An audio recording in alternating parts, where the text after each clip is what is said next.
Good morning, everybody, and welcome to Living Astrology with Janet Hickox.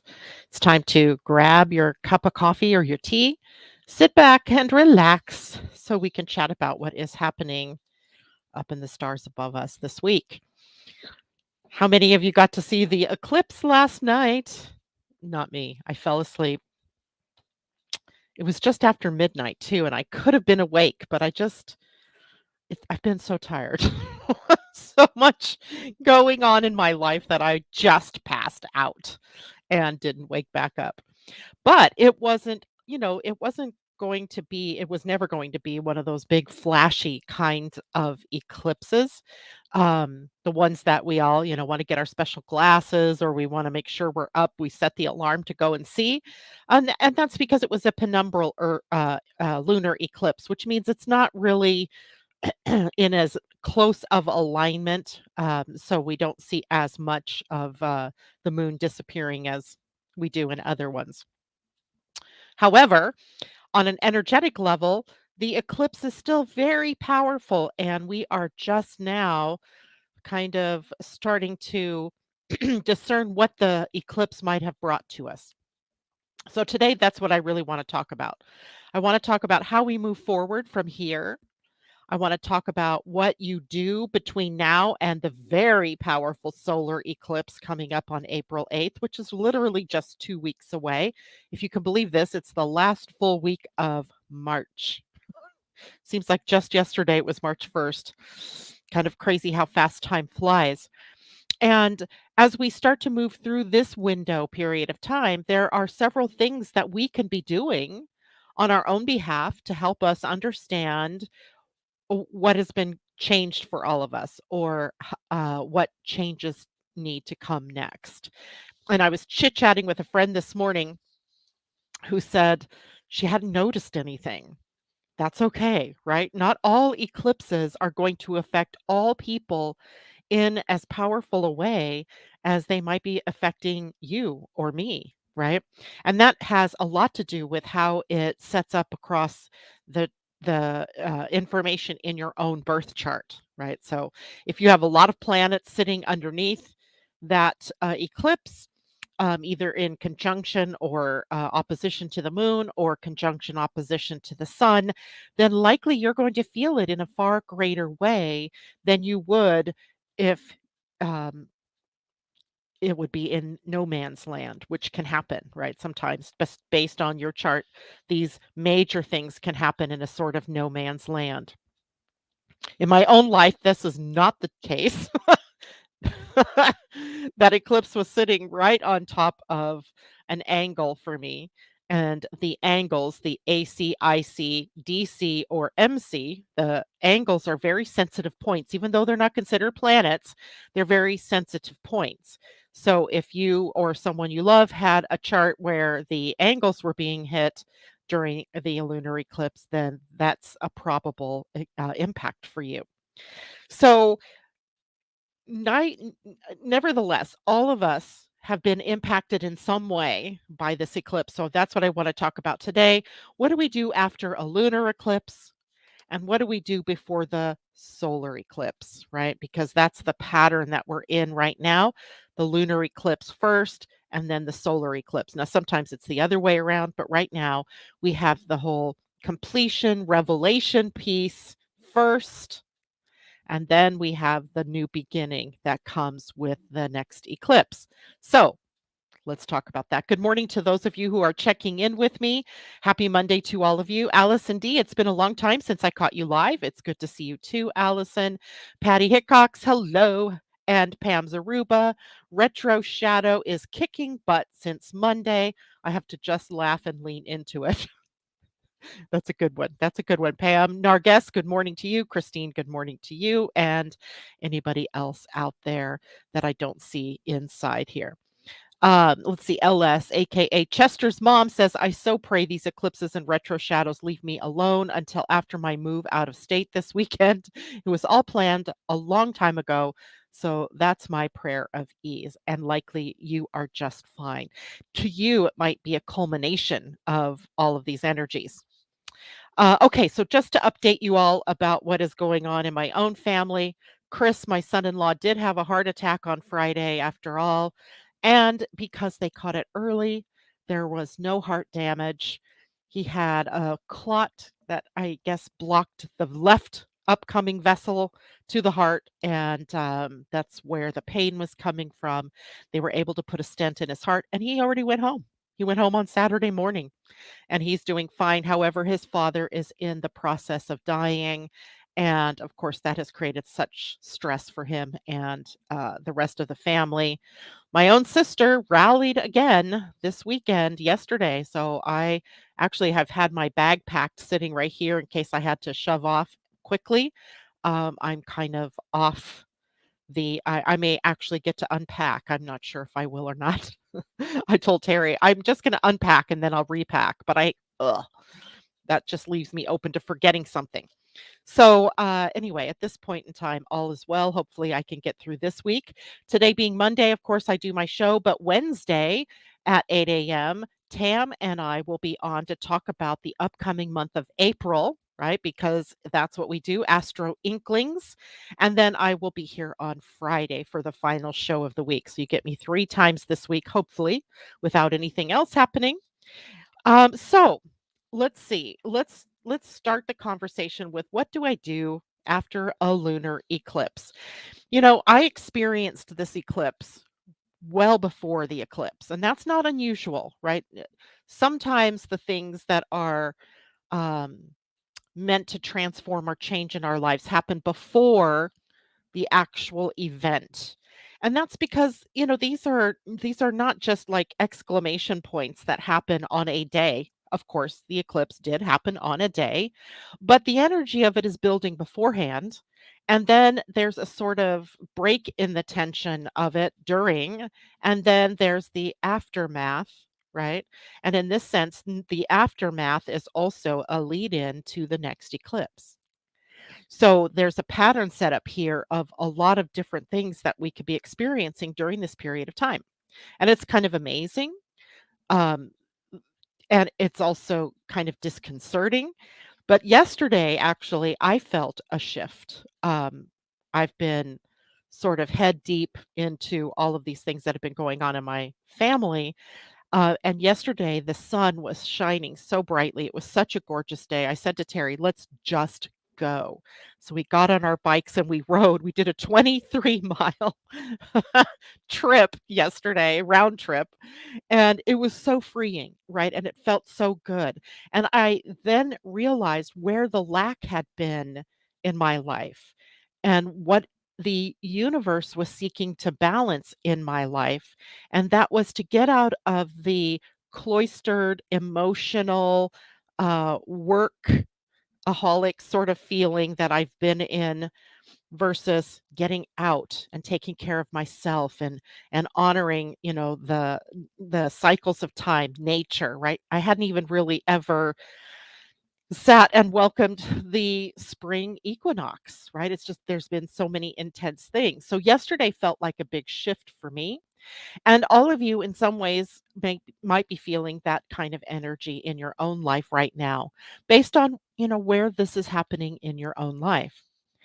So after the lunar eclipse in Libra, it's time to reflect on your relationships. That's the number one thing because Libra is a sign of partnerships and balance. So for the lunar eclipse in Libra, it's time to really reflect on those relationships that are most important to you and consider the dynamics in all of your personal relationships and your professional relationships. Are there any imbalances in them? Right? Are you giving too much? Are you being placing too much expectation upon yourself or on the other person in the relationship? So this is a great time now to be openly honest and to communicate with your partners about how to balance your relationships, right? It could be your work partners, it could be, your significant other, it could be other relationships in your life as well. It could be your relationship with food, it could be your relationship with your health, it could be your relationship with, um, any of the houses of the chart based on what it is for you, a relationship with work, with finances, etc., right? So use this time to communicate with yourself and with others openly about the status, if you will, of your relationships. And in that, I'm not just talking about reflecting. This is the time to reflect for sure, but maybe there's a way to create a plan about how you bring more balance to those relationships. And then that brings me to the second point of what do we do after a lunar eclipse in Libra? We find balance.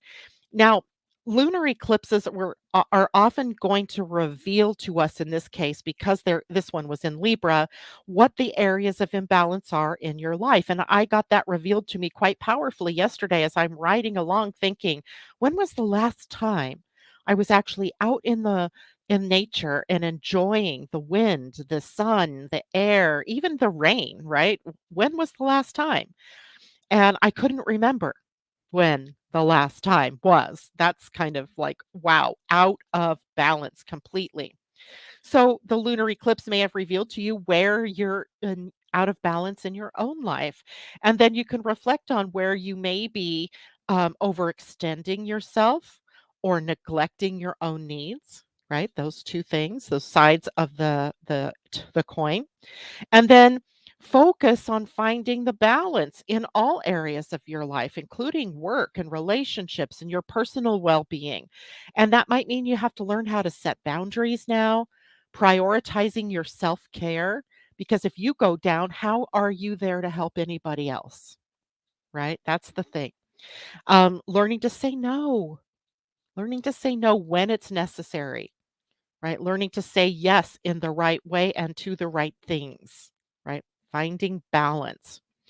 And of course, because this was a full moon lunar eclipse, release what no longer serves you.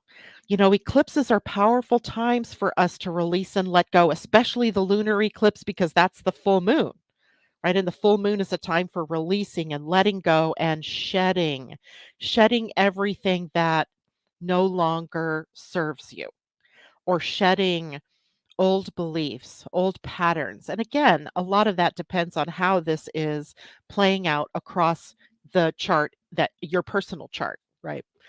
So identify the areas that aren't any longer sustainable for you. And that might mean old habits, it might be patterns, it could be relationships or beliefs, because this is a time for you to create space for the new opportunities and the new growth that is coming into your life as we move through to the next eclipse window, a solar eclipse, a new moon, right? New beginnings. All right. Embrace change. That's the next thing on this list. Lunar eclipses often coincide with transformation, with periods of great change in one's life, right? Instead of resisting the changes that are coming up, or in resisting, what the natural flow of the energy is bringing you to, embrace it as an opportunity for growth and for evolution, right? That's what we're here on this planet to do, is to grow and evolve, right? Be open to new experiences and be willing to step outside of your comfort zones, right? We're moving into the solar eclipse energy, which will be in Aries. Aries is bold, courageous, right? There's a bravery there to step out of the old and into the new, right? Libra, where the lunar eclipse was, is showing us maybe what was out of balance, like what direction do we need to move more fully into. So, this is a time also then of focus and self reflection and inner work. This 2 week period of time between the lunar eclipse and the solar eclipse can give us a lot of energy to reflect on what's happened, what's happening, what needs to happen, right, in our own personal lives. And you may look at those, that because Libra is where the lunar eclipse was, Aries is where the solar eclipse will be. They form an axis in your chart, right? They're opposite signs from one another.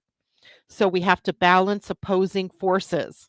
The forces for action moving forward in Aries, and the actions of Libra that wants to keep things in balance and harmony, We have to balance that. So whatever houses those are across is where the need is for you to bring reflection and to do your inner work. Journaling is a good way to handle this period of time. Meditating is a good way to use this time. Getting readings, whether they're card readings or astrology or human design or any of the types of readings that are available to help you, either dissolve what is no longer working or to help bring the light to something that maybe you've been missing.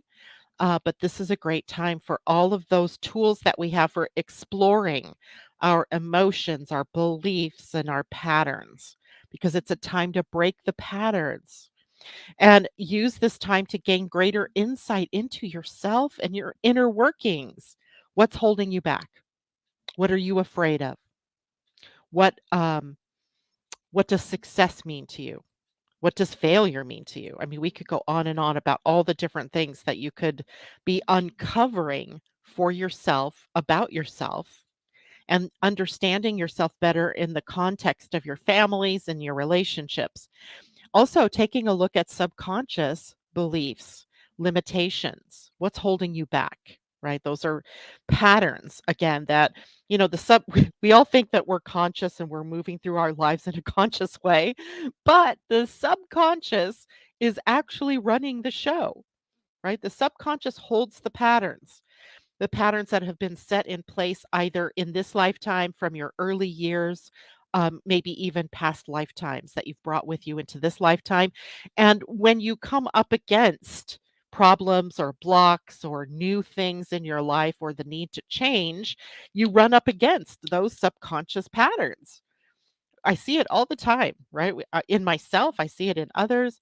We run up against those subconscious patterns and then we act accordingly in the way that we've always acted upon those things that have interfered in our lives. That's our first thing. It's our go to, right? It is a part of our DNA to opt for survival. So if a block or a change or something new comes along and it feels like it's so new that it's going to upset the way that I live, then we can choose to consciously deal with that energy and move accordingly. Or what happens quite frequently, at least initially, is we react from the old pattern. So what a better time to look at those patterns, to see where in your life you've been opting or being co opted, as it were, by those patterns and behaviors and beliefs instead of bringing consciousness to it and choosing what to do as you come up against those old patterns. And this is a time too. Now, this is going to be a little weird because we usually think of setting intentions at the new moon, not at the full moon. But lunar eclipses at a full moon, because that's where they only happen at a full moon. They mark powerful moments for setting intentions for the future. As in, I'm also kind of thinking about let's close that door. And if I'm closing that door, what door or window is opening up on the other side? So after the eclipse, which here we are, we're after the lunar eclipse, take some time to clarify your goals and your intentions for the future. Um, what are your aspirations? What are you going to manifest in your life? And write down your intentions. Write them down because writing has a powerful effect on our brain. It almost is like I'm bringing it into a concrete formation, right? Or I'm bringing it into reality. And then take steps toward achieving them. And I know we're in the shadow of Mercury retrograde. I know that we're in the time between a full moon and a new moon, so it's not the opportune time to set powerful intentions. Or let me reframe that. It is not the best time to start something new, but it is an excellent time to take out all of those intentions, to think about all of those things that you've wanted and to put them into proper perspective and to work them. But you also need to realize with Mercury in the shadow of his next retrograde, they may just get dusted off, right? There may not yet be the energy of actual movement on them. But if you never take the first step and identify what are my intentions, then you're not going to get there, right? We get lazy. We get spiritually lazy, right? So this is not the time for that. This is the time to get with it, right? Bring it all together. And then finally, trust in the process, right? If it's not the right time for you to do something, trust your intuition, trust your gut, trust your emotional alignment, and be able to wait. Wait until you have the clarity. Wait until the voice inside says act. But that doesn't mean that you don't go through the process of reflection. It doesn't mean that you don't set some intentions or look at your life and see what the energies of these last several days, maybe even the last several weeks, have been showing you about your life and about what direction you want to take it in, right? Trust in your intuition, trust in your inner wisdom, and it will guide you on your path, right? We have to trust this bigger higher self that knows more than our limited human self might know. But that doesn't mean that you can't tap into that, right? It is your higher self. It is there for you. You just have to choose to connect. So, if you follow these steps, right, of the in between time here, then the transformative energies of the eclipse can bring really positive changes to your life and set you up for the next eclipse, which is occurring in just 2 weeks, right? Just 2 weeks from now, April 8th. Hard to believe that April is already on the horizon here. All right, let me take a look at some of the comments. Thank you, Christine. He is doing well. Megan Marie, good morning to you. She says, hear and feel the self priority for my healing. Hi, Terry. Strauss, good to see you. Closing doors for others to open. Absolutely. Absolutely. Good morning, Asa. It's great to have you with us this morning. Pam says, just ran human design date astrology chart. AC is 12 Libra, DC 12 Aries. And the last year I see 1, 2, 3, 4 numbers all the time. Ha! That is interesting, right? Because gate 12 or must be degrees 12.34 Libra, 12.34 Aries. That is that the AC/DC in your own personal chart? Is that what you're saying? Or of the transit, the time that we're in? Either way you look at it, if you've been seeing 1, 2, 3, 4, it might mean look at that axis in your chart and see what is being held there at that degree for you. Good morning, Tom. It's good to see you. Narges says, so needed to hear this today. I'm so glad. Timeliness, right? It's always the timeliness. I think, there's a lot of hype always about these astrological things. For example, the lunar eclipse. But do we really ever talk about what do we do afterwards? Because it's not like it happens and then you're done and it goes away. Mm-mm. Nope, there's a lot going on in the background, especially now because we're in this phase between the two eclipses. So now let's take a look at what we can do to prepare for the solar eclipse in Aries, which is coming on, as I said, April 8th. And we're hearing a lot of hype in this, of course, because it crosses over the United States from the southwest corner to the northeast corner. And it's the twin or sister brother of the eclipse that happened in 2017 that went from the northwest corner of the US to the southeast corner. So it actually, makes this X pattern across the United States. And that X crosses in the very southern tip, I believe it is, of Illinois and the heartland of the country. So if we just look at that symbology, it's something that goes to the heart of something, right? The heart of the American people in this case, perhaps the heart of our reason for being, the heart, your heart, right? Your personal heart. And if you think about that, okay, it's the heart of what I'm here for, It's the heart of how I share my gifts and my talents. It's the heart of how I serve or how I help others. It goes to the heart. So keep that in mind. It's at the heart. Interesting that my son in law is an Aries because he had that heart attack on his birthday, right? Goes to the heart of something, our hearts. Okay. Literal or figurative, doesn't matter. It's the heart of something, crisscrossing. So it's an open invitation to become more heart centered, perhaps. It's an open invitation to dial in right to the heart of something in your own life or the heart of something that you desire.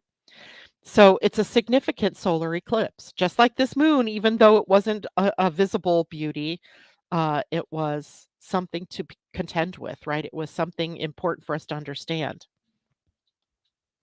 So the first step in astrologically preparing for this solar eclipse is to understand the significance of Aries. So get your astrology chart out if you want, if you have it handy, and look to see where Aries is in the chart. So if this chart that I have in my hand were a person, Aries, which looks like the ram's horns, right? A V with some fanciness to it. That's what Aries looks like. That Aries would be in the 12th house. So the eclipse pattern, if this were a person, and it's not a person, so I'm pretty comfortable here saying what I'm going to say.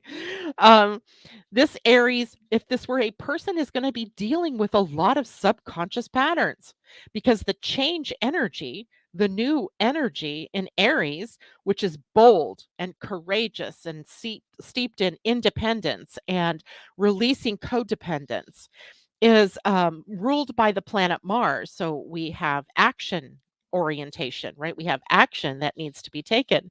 And if this were a person, it would be action taken to clear out the subconscious patterns. Not always the most comfortable place to have a major thing going on in a chart, but so necessary, don't you think? Right? All of us need to clear out in some time in our life that the contents of the unconscious and the subconscious mind so that we can be more clear about why we're doing what we're doing, when to do what we want to do, why are we going where we're going, and why aren't we going where we want to go, right? All those good questions. So if this was an Aries person, this person would likely have a lot going on, triggers perhaps to self reflection, triggers to releasing fears and blocks and limitations. So wherever Aries is by house in your chart, that is where a lot of energy of action, initiation, moving forward will be taking place in your life. Okay. So Terry Strauss is saying hers is in the 11th house. The 11th house is the house of hopes and dreams and wishes. It is a humanitarian house. It is also the house of networks, right? So, our social media networks, the people and friends and associates that we have, and how do we interact with all of those associates? So I often think of the 11th house as the expression of our creative energies out in the world because the opposite house is the 5th house, right? Of joy and creativity, love and romance.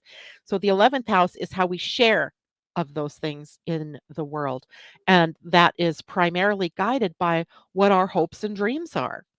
Right? Not everybody's going to want is going to be guided or want to share their talents and gifts in the same way as everybody else. So what does it mean for you, Terry? Um, Christine Buckingham, natal 12th house. That's where her Aries is, right? That is just like the action of the daily chart, right? I pulled this chart in the morning and that 12th house, you're moving through the dark and bringing it into the light. Right? That's the purpose of the 12th house. You know, in the 12th house, sometimes we're covering up our light and for many reasons, right? Where we're dimming down ourselves in some way. And maybe this is a time for you to uncover yourself, Christine, and to shine the light brighter, to, dare Aries words here to be bold, another Aries word, and come out into the world in some way, in a bigger way. But it could also be you working through your own subconscious patterns and discovering, ways in which that through reflection, you can clear out any of those dark places. And it doesn't have to be difficult. It doesn't have to be, hiding yourself away for days. And remember, this is a new moon. So it's also choosing a new beginning. What might you choose in the 12th house to do, to be, to share as you move forward after that? In my own chart, that solar eclipse is occurring in my 10th house, the 10th house of career and profession. And what might I do next out in the world of my career and profession? So take a look at that in your own life and then, research what goes on in that house. What planets do you have in that house that the sun and moon might conjunct during that eclipse? So there are a lot of things that we can consider. That wasn't necessarily, I didn't want to break it down so detailed today, but I do want you to understand the significance of Aries in your chart. It's a sign of the new beginning. It's a sign of courage moving forward. Now, it's also going to be a good time as to prepare for the solar eclipse. Reflect on what your personal goals and ambitions are, because Aries energy can be very goal oriented. And it's focused on individual achievement. It is a sign of the individual. It is the I am, right? It's I am. So that is the first house by rulership of the chart. And that I am house sets the tone for what you do, for who you be, who you want to be. Okay. So use the time between now and then to reflect on what it is that you have as desires and ambitions and goals. Are there any new projects or ventures that you want to pursue? So use the energy of the eclipse to set intentions and take decisive actions towards your objectives, right? That's plain and simple. Embrace change and transformation. Solar eclipses often signify the new beginning and the opportunities for growth, right? Where the lunar eclipse is closing the door, the solar eclipse is opening the door on the other side or opening the window. This is why the eclipses often mark a time for people to pass away, right? They close the door to one life and they move on into the next life. It's very amazing to me to see how much that happens in our lives. It's not that people don't die at other times because they do, but astrologically speaking, there's a huge portal that opens up, if you will, between the eclipses for people to pass through into other dimensions. You might be doing that even in your sleep, right? Passing through maybe to a parallel life, maybe to a past life, to understanding something more about your presence in this life. So it's a really interesting time. Um, so set those intentions, take some decisive actions, or at least plan on what those actions might be. But also, with Mercury going into retrograde on April 1st, like April Fool's Day. April Fool's Day. Oh my gosh, that's too funny. Mercury goes retrograde for the most of the month of April, the 1st through the 25th. So just know that any plans that you make might get rewritten, might need to be reevaluated. Your goals and dreams and ambitions might not be realistic in the sense that you haven't prepared appropriately yet to embrace that. So take your time to go through the process. Understand, though, that with Mercury going retrograde, some things may change. It doesn't mean you stop and you don't do anything. Please don't do that. Don't waste this valuable opportunity to redirect your life because you think Mercury retrograde means not to do anything, because it's not what it means. It means things are slower. It means we might need to reevaluate, and our plans might be needing some reworking. Things might not turn out the way that you planned, but we have to be open to that with Mercury in retrograde, okay? Not shut down our lives. We can't shut down our lives. Um, so embrace change and transformation. Be willing to risk, to take some risks, to pursue your goals and your dreams. Too often we stay in the dark or we stay in the shadows and we just kind of like maybe tease the universe that, yeah, we're gonna come out of our shell, but no, then we come back. This is not the time for that. This is the time for you to embrace all that you are and to change your life and your direction to embrace that kind of thinking, that forward motion. This is a time, this in between time, especially to focus on self discovery and self expression because Aries energy really encourages us to be authentic and to have a sense of authenticity in our self expression. Right? How you would speak to astrology is different than the way I would speak to astrology. Right? The way that I would do something is different than the way that you would do something. But it doesn't mean that the way you would do it is wrong or the way that I do it is wrong. It means that we are embracing our personal authenticity and our personal self expression.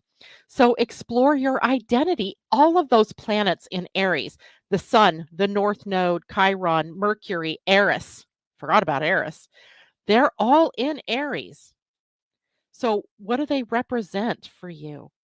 So they, in some way they are inviting you to explore who you are at a deeper level, your identity. What are you passionate about? What makes you unique, right?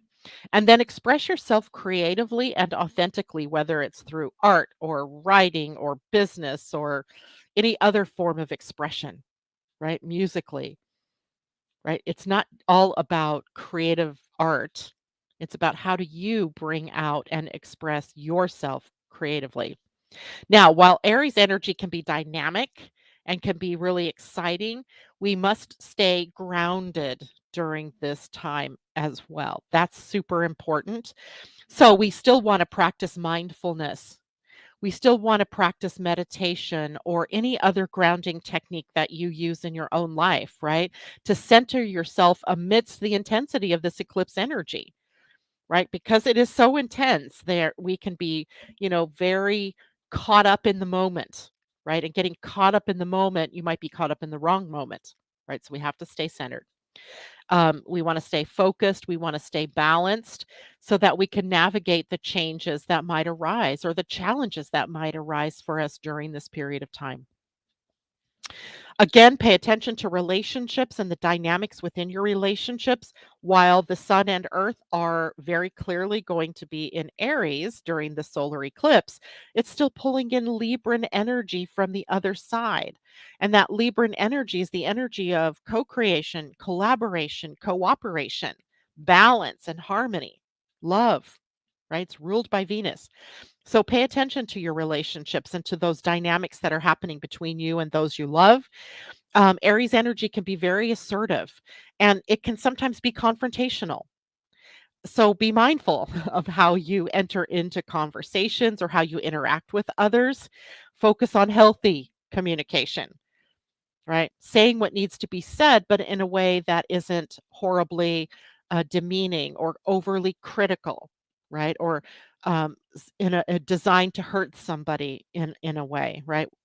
We want to be considerate of other people's perspectives and other people's boundaries, right? We don't want to run herd all over people, right? That's not very good. It is a great time to start setting intentions. We've already covered this a bit to visualize your future. If you cannot visualize your future, if you can't imagine it, and it doesn't have to be in pictures, you could visualize in words, you could just visualize in feelings.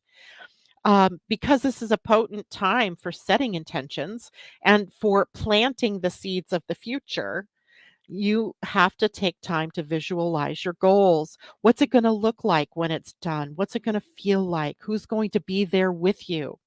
What's it going to sound like?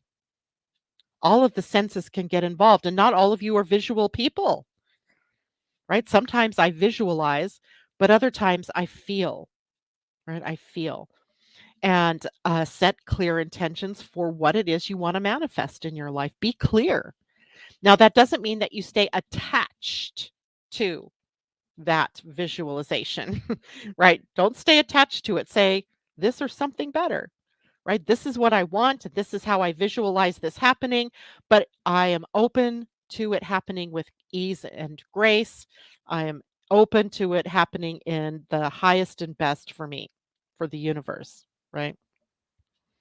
Write it down.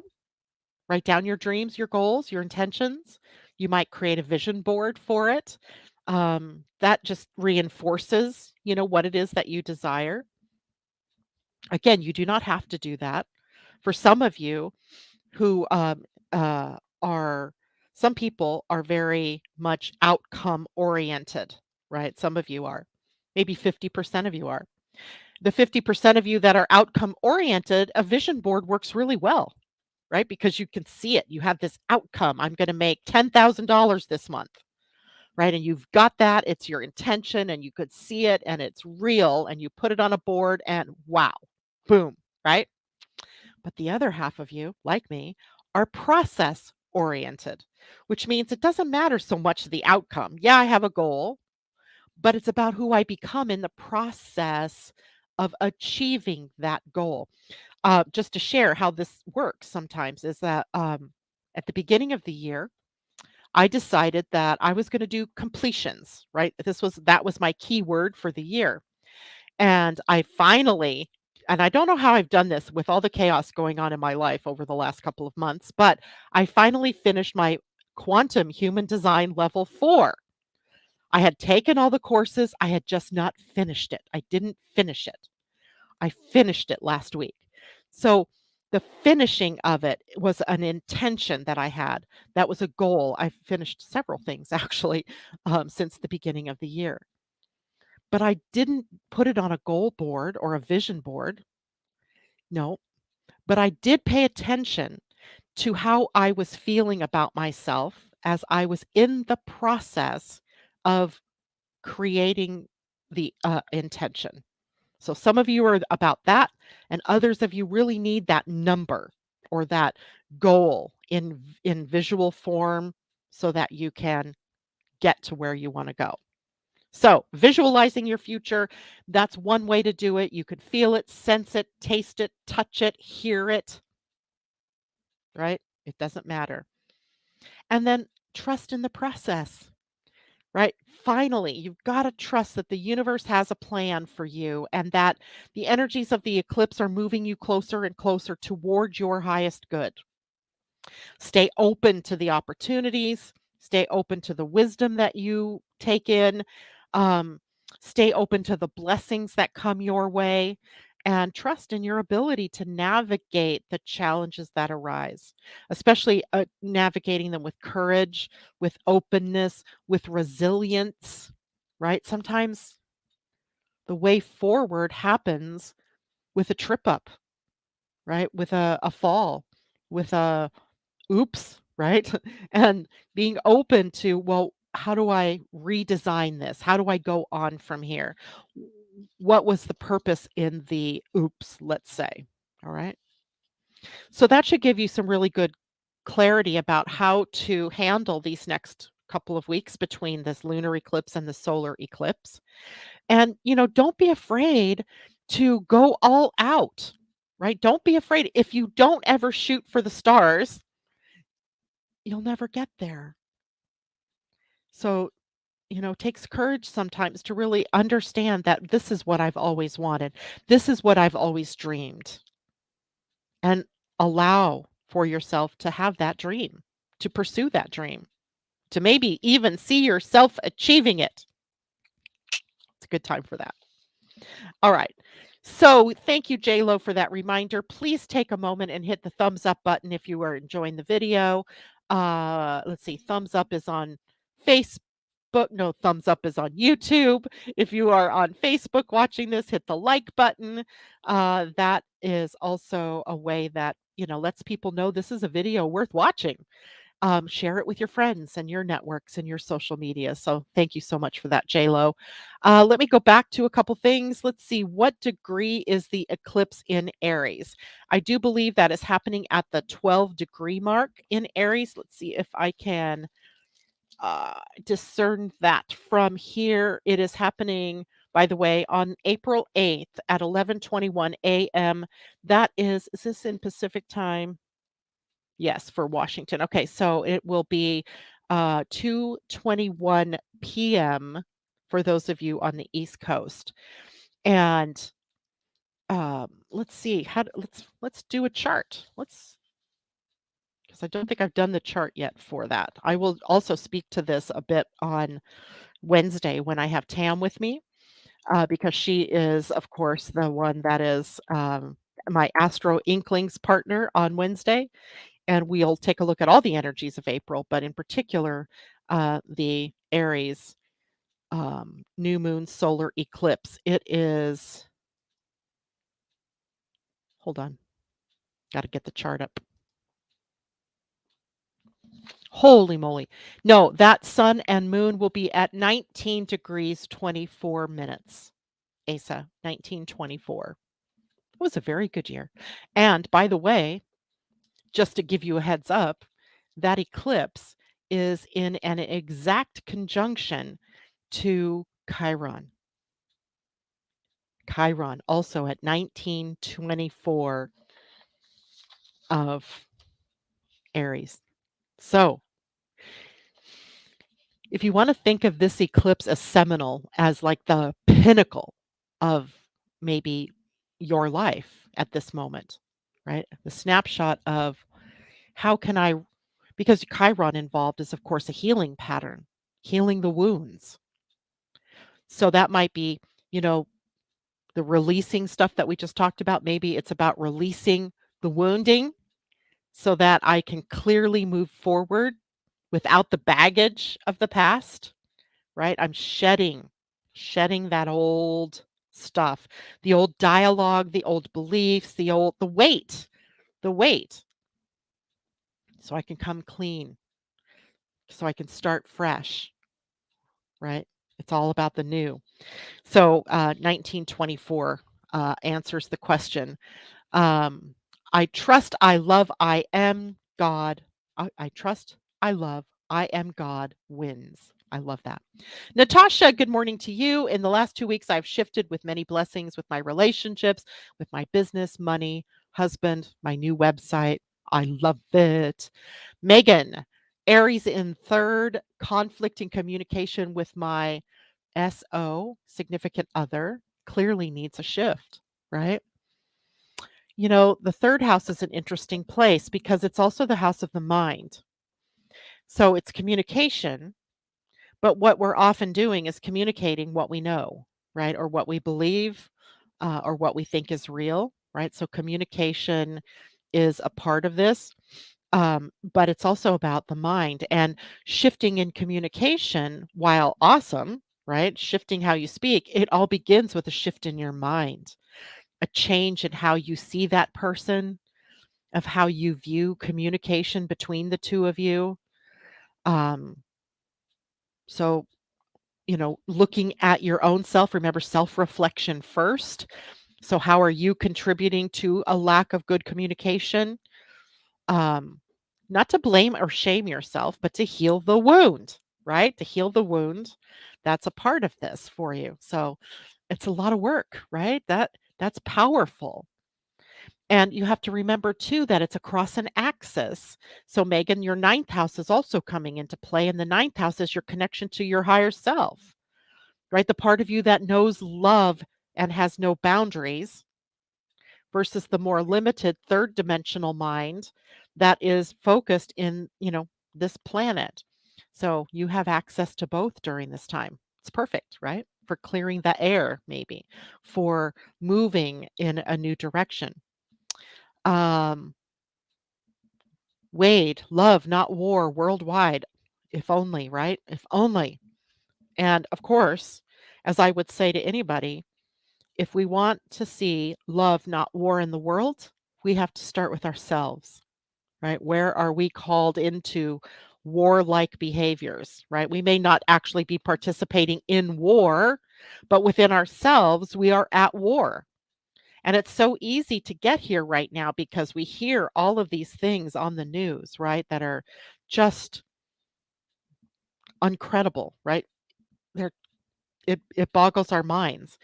And it's almost like you're either on one camp or you're in the other camp. There's no in between anymore. Like what happened to the middle, right? What happened to the whole centrist part of things, right? The balance point, the harmony point, it's in the middle.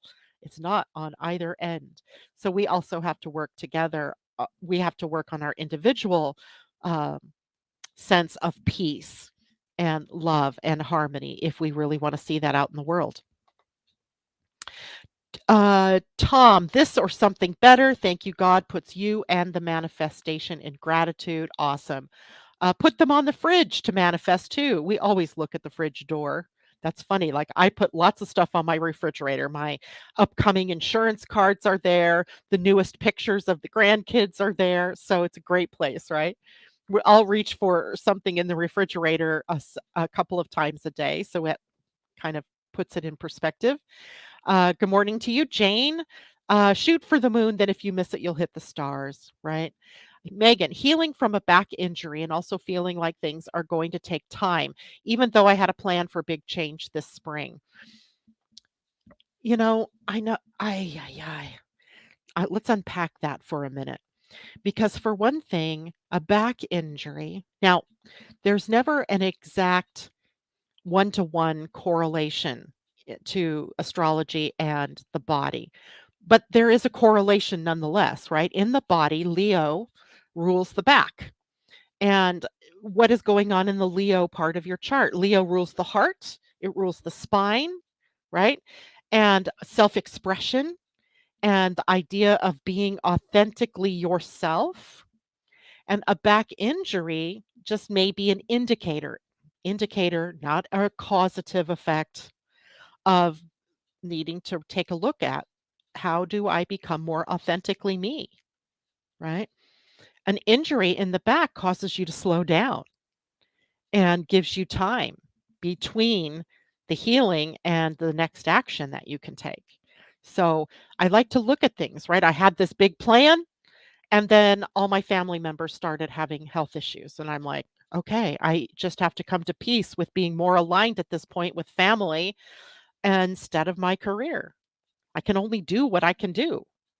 And in your case, whatever house axis that is, Libra or Leo, excuse me, and Aquarius, that might be an area where you just have to just sort of give up any kind of attachment to it happening the way that you want it to happen, in the timing that you want it to happen, right? You just have to be okay with it going on through the process, right? And becoming authentic is always an experience that you want to undertake. So, and I'm not quite sure what all that means for you, Megan, but hopefully that has some meaning. Good morning, Taylor Jenkins. Good to see you out there. J Lo, what what would be the orb we can watch for? Ideally, we would say between 3 and 6 degrees. But at this point, with so many planets transiting through Aries, J Lo, I would even go 10.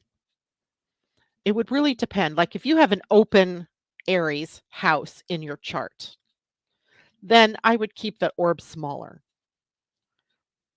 And when we look at eclipses, we're looking mostly at the conjunction of that eclipse to anything in your chart or its opposition to something in your chart, because that is how we experience eclipses, not really through the squares or the sextiles, anything like that, or the trines. It's really the conjunction and the opposition. Okay. So that trims it down a little and helps us focus in a little bit more on what its importance is to us. But I would definitely, 6 degrees is not out of the question. 10 degrees might not be out of the question, especially if it's your Pluto that might be being impacted, right? Some of you are Pluto in Libra generation, right? You were born in the 80s, early 80s to maybe mid 80s, maybe even the late 70s, and you have Pluto in Libra. So, of course, the eclipse in Aries is opposing possibly your Pluto. That's going to give it a bigger orb of transformation possibility. So, it really is kind of dependent on what is going on in your own personal chart. With Chiron, immortals with mortal wounds. Oh, that I love that. I'm gonna steal that, Tom. Immortals. We are immortals with mortal wounds. That's the whole story of Chiron, right? He was a demigod. He was part god, he was part human, he was centaur, not human.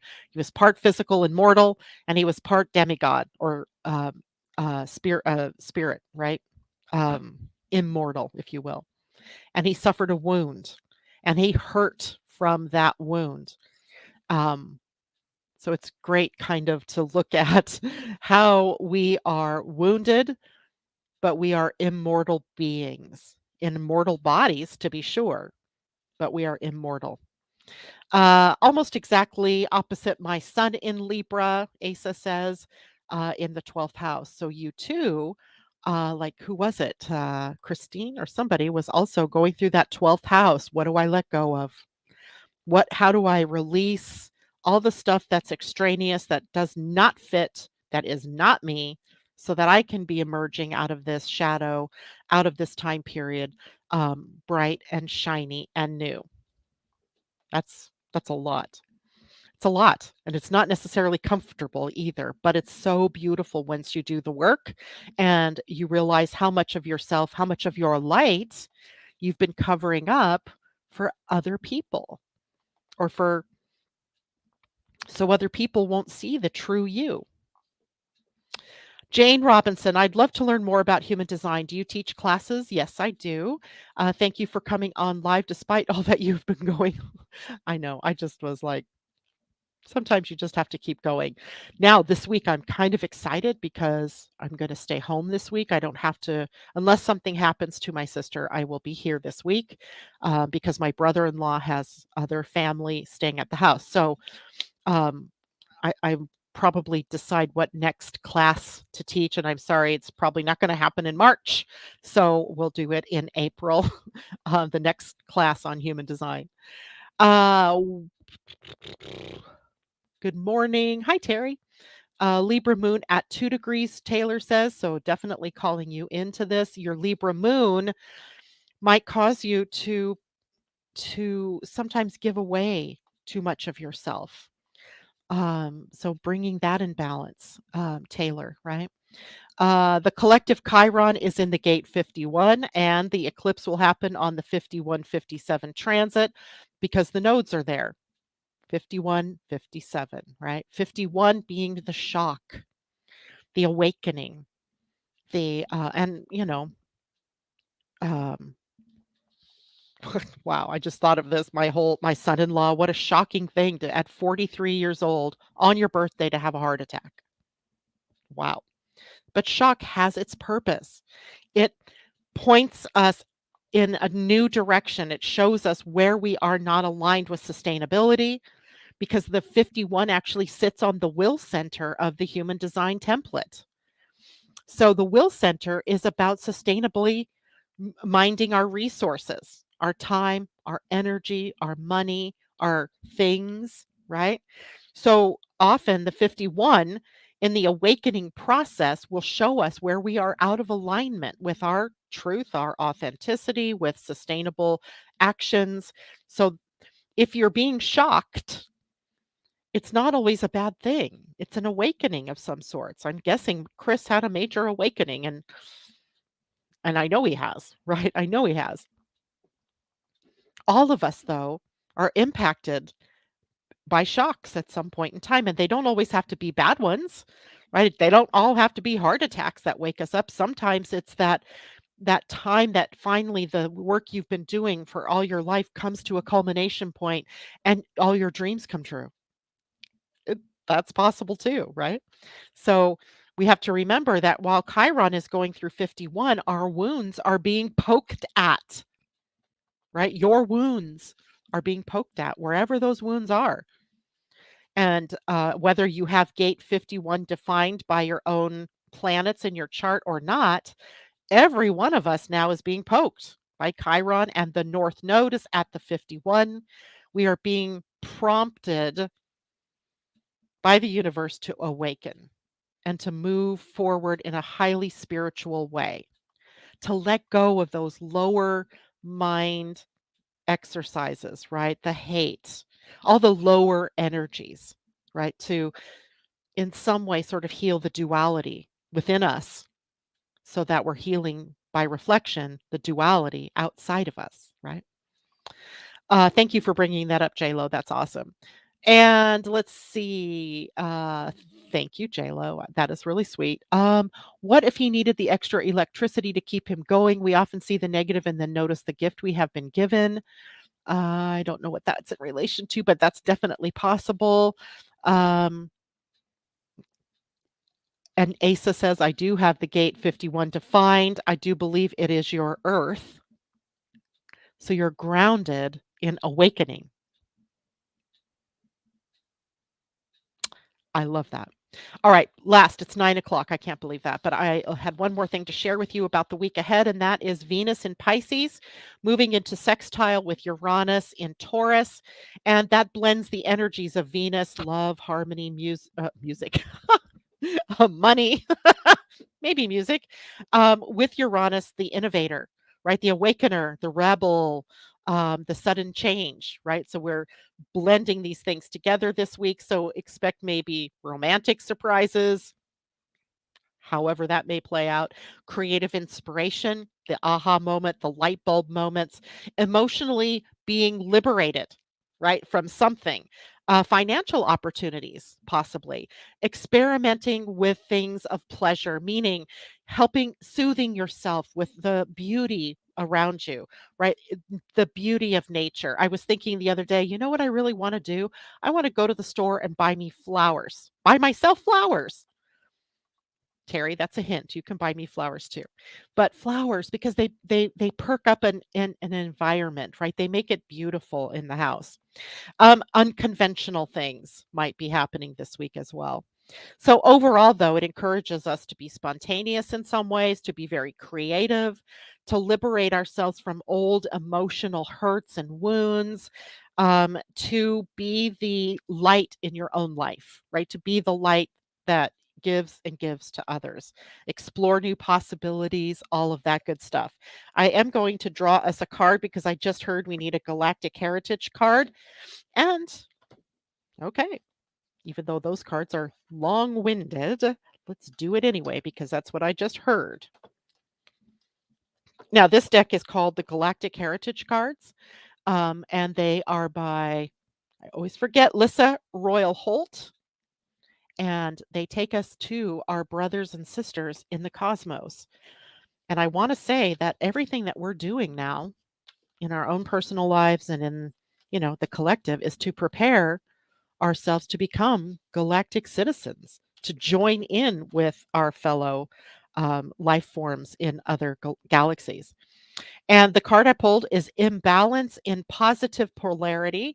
It is Pleiades of the Past. It is card number 39, which is a 12. The artwork is kind of funky in these, funky good. Um, so, imbalance in positive polarity. Let's see what that means. Oh, that's funny. It's one on the cover, too. Okay, so card 39. And this is a card that takes us into the Pleiadian past. Okay, and here's what it says. In the ancient Pleiadian history, one of the core lessons of the species had to do with denying the shadow side within. They only wanted to focus on the positive and habitually suppressed their dark aspects. It is important to recognize and embrace all aspects, dark and light. In your life right now, try to see where you suppress the darkness inside, such as emotions or pain that you don't want to feel. See it, love it, and dialogue with it. Use it as a part of your growth. In doing so, you will heal many old habits and patterns from lifetimes past on Earth and in the stars. This card represents one of the core lessons of the Pleiadian people when they were a young species. They had a tendency to push away the negative emotions and only acknowledge the positive in life. These unprocessed emotions festered on a collective level, and after millennia, this submerged energy had to be released. This unconscious negative energy created an immune system disease that ravished the Pleiadian people. No one could find a cure. It wasn't until they sought the help from shamans of their society that they fully understood what was happening. After much inner searching, the shamans realized that the repressed negative energy on a collective level was creating this immune disease. They made many suggestions to release this energy, and eventually the disease disappeared. Humans are genetically most connected to the Pleiadian people. And we have a tendency to do the same thing, to push away our unpleasant emotions and the dark aspects of our psyches. Many of the diseases we face today are because of this repressed emotion. Now, isn't it interesting if we take a look at COVID in our very recent memory and how that's unleashed a whole host of shadowy energies in our society? They were being unleashed before, but now, wow, amazing, right? So many of the diseases we face today are because of this repressed emotion. If this card came up in a reading, you most likely had experiences in the Pleiadian system during this era, and you most likely needed to clear the issue of repressed emotions. It's also a message to continue to stay connected to the emotions you are feeling and never push them away. You can write about them or face and embrace them in meditation. If you make a commitment to this process, you will live a healthier and happier life. Imbalance in the positive polarity. Okay. Meaning deal with your shadows. You have the opportunity. That also reminds me that as we go into April, we go into the Pleiadian collective unconscious period or collective shadow period. Um, so that card might be quite important for us now. Let's do a quick animal card just to give us a spirit animal to get through these next weeks, 2 weeks. And buffalo spirit, the abundant universe will provide buffalo. Now, buffalo was upside down. So we have a shadow energy we might be dealing with here. So let's take a look at that. Card number 10. I like tens. That's a 1. And a new beginning. Okay. So in the protection message, it says, when Buffalo Spirit visits you with a message of protection, he is asking you to shift your thinking from poverty consciousness to one where you trust the universe will provide. Have you been falling into financial insecurity, worrying that there will not be enough money in the future? Have you been stressing and feeling sorry for yourself, worrying that because you have no romantic relationship now, you will never have one? Do you see scarcity where there is, in fact, abundance? Are you comparing yourself to others and falling short? Self pity, entitlement, fear, and lack are all thought viruses that seduce you into darkness. Buffalo Spirit nudges you to make a gratitude list and be mindful of your thoughts at this time. Even if outer events have happened to challenge your beliefs in abundance, outer conditions are temporary. If you are suffering from the malaise of fear that you are impoverished, realize that it is only a poverty of perception and perspective. Wow. Prayer, communion with your higher power, and gratitude coupled with compassionate, selfless service will snap you right out of it. Give to someone who has less than you. Be thankful for the tiniest things and say affirmations. Then you will remember abundance is the true nature of the world. Buffalo Spirit. Great. All right, guys, that is it for me today. Don't forget, I'll be here Wednesday at 8 a.m. With my friend Tam, taking us on a trip through what to expect for April. That's it for me. Thank you so much. Bye for now.